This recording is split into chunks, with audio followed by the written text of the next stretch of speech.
जय श्री कृष्णा। आइए सुनते हैं गुरुवार व्रत कथा। देवगुरु बृहस्पति को बुद्धि और शिक्षा का कारक माना जाता है।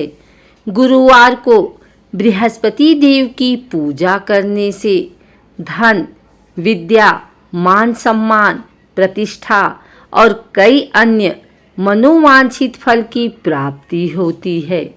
धार्मिक ग्रंथों के अनुसार गुरुवार को भगवान बृहस्पति की पूजा का विधान है। गुरुवार के दिन व्रत और कथा सुनने से घर परिवार में सुख समृद्धि बनी रहती है। आइए जानते हैं गुरुवार व्रत कथा। कथा के अनुसार प्राचीन काल की बात है। किसी राज्य में एक बड़ा प्रतापी और दानी राजा राज्य करता था। वह हर गुरुवार को व्रत रखकर दीन दुखियों की मदद करके पुण्य प्राप्त करता था। परंतु ये बात उसकी रानी को अच्छी नहीं लगती थी। वह न तो व्रत करती थी और न ही दान पुण्य में विश्वास रखती थी। इतना ही नहीं, वह राजा को भी ऐसा करने से मना करती थी। एक समय की बात है, राजा शिकार खेलने के लिए बन गए। घर पर रानी और दासी थी। उसी समय गुरु बृहस्पति देव साधु का रूप धारण कर राजा के दरवाजे पर भिक्षा मांगने आए। साधु ने जब रानी से भिक्षा मांगी तो वह कहने लगी, हे साधु महाराज, मैं इस दान और पुण्य से तंग आ गई हूँ। आप कोई ऐसा उपाय बताएं जिससे कि सारा धन नष्ट हो जाए और मैं आराम से रह सकूं। इतना सुनकर बृहस्पति देव ने कहा, हे देवी, तुम बड़ी विचित्र हो। संतान और धन से कोई दुखी होता है। अगर अधिक धन है तो इसे शुभ कार्यों में लगाओ। कुंवारी कन्याओं का विवाह कराओ। विद्यालय और बाग बगीचे का निर्माण कराओ, जिससे तुम्हारे दोनों लोग सुधरे। परंतु साधु की इन बातों से रानी को खुशी नहीं हुई। उसने कहा कि मुझे ऐसे धन की आवश्यकता नहीं है जिसे मैं दान दूं और जिसे संभालने में मेरा सारा समय नष्ट हो जाए। तब साधु ने कहा, अगर तुम्हारी ऐसी इच्छा है तो मैं जैसा तुम्हें बताता हूँ तुम वैसा ही करना।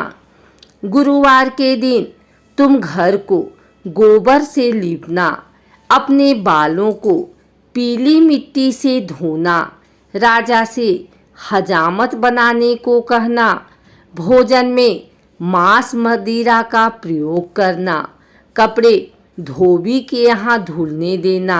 इस प्रकार 7 बृहस्पतिवार करने से तुम्हारा समस्त धन नष्ट हो जाएगा। इतना कहकर साधु के रूप में बृहस्पति देव अंतर ध्यान हो गए।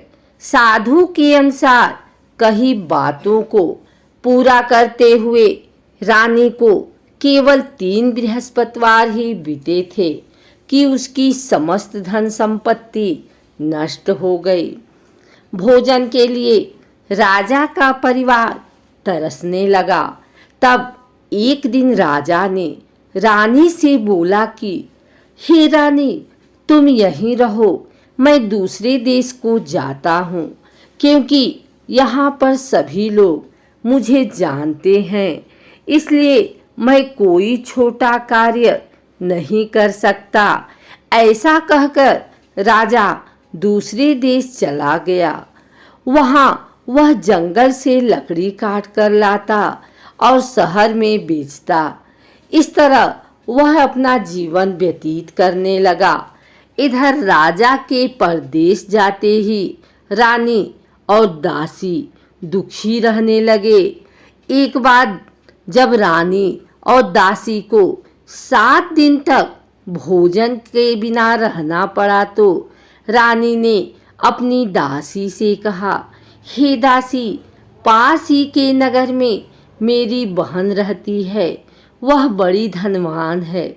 तू उसके पास जा और कुछ ले आ ताकि थोड़ी बहुत गुजर बसर हो जाए। दासी रानी की बहन के पास गई। उस दिन गुरुवार था और रानी की बहन उस समय बृहस्पतिवार व्रत की कथा सुन रही थी। दासी ने रानी की बहन को अपनी रानी का संदेश दिया, लेकिन रानी की बड़ी बहन ने कोई उत्तर नहीं दिया। जब दासी को रानी की बहन से कोई उत्तर नहीं मिला तो वह बहुत दुखी हुई और उसे क्रोध भी आया। दासी ने वापस आकर रानी को सारी बात बता दी। ये सुनकर रानी ने अपने भाग्य को कोसा। उधर रानी की बहन ने सोचा कि मेरी बहन की दासी आई थी, परंतु मैं उससे नहीं बोली, इससे वह बहुत दुखी हुई होगी। कथा सुनकर और पूजा समाप्त करके वह अपनी बहन के घर आई और कहने लगी, हे बहन, मैं बृहस्पतिवार का व्रत कर रही थी। तुम्हारी दासी मेरे घर आई थी, परंतु जब तक कथा होती है तब तक न तो उठते हैं और न ही बोलते हैं, इसलिए मैं नहीं बोली। बताओ दासी क्यों आई थी? रानी बोली, बहन, तुमसे क्या छिपाऊं, हमारे घर में खाने तक को अनाज नहीं है। ऐसा कहते कहते रानी की आंखें भर आई। उसने दासी समेत पिछले 7 दिनों से भूखे रहने की पूरी बात अपनी बहन को बता दी। रानी की बहन बोली, देखो बहन, भगवान बृहस्पति देव सबकी मनोकामना को पूर्ण करते हैं। देखो, शायद तुम्हारे घर में अनाज रखा हो। पहले तो रानी को विश्वास नहीं हुआ, पर बहन के आग्रह करने पर उसने अपनी दासी को अंदर भेजा तो उसे सचमुच अनाज से भरा एक घड़ा मिल गया। ये देखकर दासी को बड़ी हैरानी हुई। दासी रानी से कहने लगी, हे रानी, जब हमको भोजन नहीं मिलता तो हम व्रत ही तो करते हैं, इसलिए क्यों न इनसे व्रत और कथा की विधि पूछ ली जाए ताकि हम भी व्रत कर सकें। तब रानी ने अपनी बहन से बृहस्पतिवार व्रत के बारे में पूछा।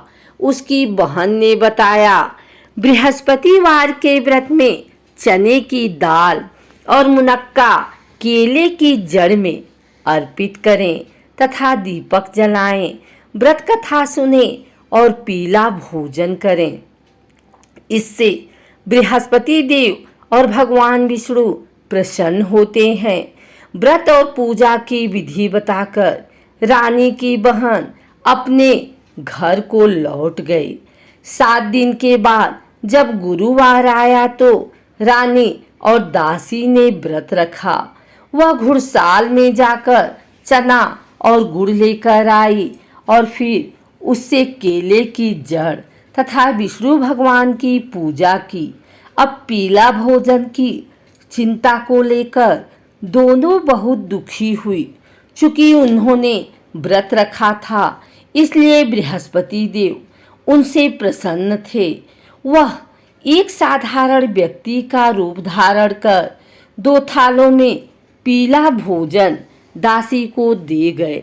भोजन पाकर दासी प्रसन्न हुई और फिर रानी के साथ मिलकर भोजन ग्रहण किया। उसके बाद वह सभी गुरुवार को व्रत और पूजा करने लगी। बृहस्पति देव की कृपा से उनके पास फिर से धन संपत्ति आ गई, परंतु रानी फिर से पहले की तरह आलस करने लगी।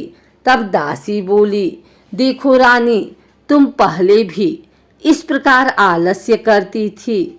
तुम्हें धन रखने में कष्ट होता था, इस कारण सभी धन नष्ट हो गया। और अब जब देव बृहस्पति की कृपा से धन मिला है तो तुम्हें फिर से आलस्य होने लगा है। रानी को समझाते हुए दासी कहती है कि बड़े मुसीबतों के बाद हमने ये धन पाया है, इसलिए हमें दान पुण्य करना चाहिए, भूखों को भोजन कराना चाहिए और धन को शुभ कार्यों में खर्च करना चाहिए। इससे तुम्हारे कुल का यश बढ़ेगा, स्वर्ग की प्राप्ति होगी और पितृ प्रसन्न होंगे। दासी की बात मानकर रानी अपना धन शुभ कार्यों में खर्च करने लगी। इससे पूरे नगर में उसका यश बढ़ने लगा। बृहस्पतिवार व्रत कथा के बाद श्रद्धा के साथ आरती की जानी चाहिए। इसके बाद प्रसाद बांटकर उसे ग्रहण करना चाहिए।